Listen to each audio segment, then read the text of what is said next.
point out other trees that we have here. So you've just walked past an oak that was donated. In fact, several trees were donated by Tracy Clark, and that was part of our 2020. So that oak tree is a 2020 first Arbor Day.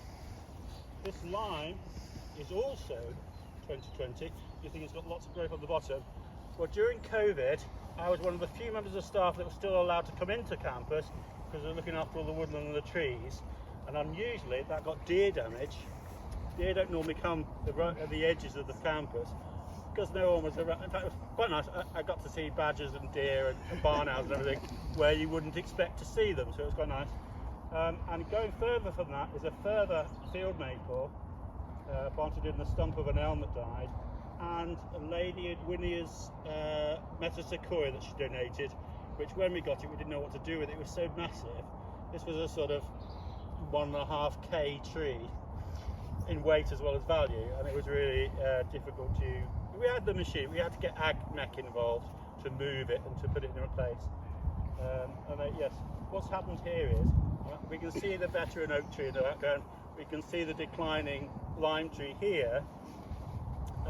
Is that this was part of the college, the hall drive for Myerscough Hall, and there were dotted beech trees, oak trees.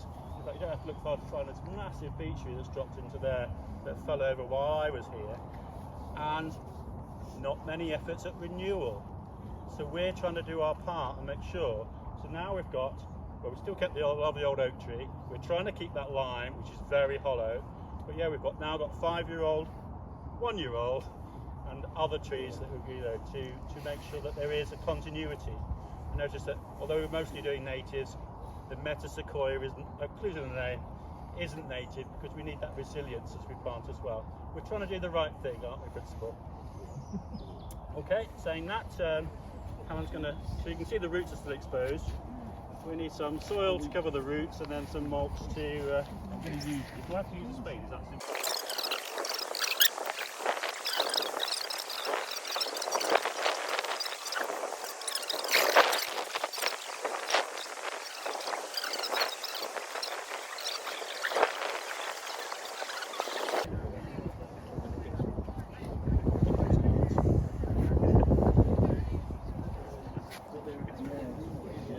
There you go.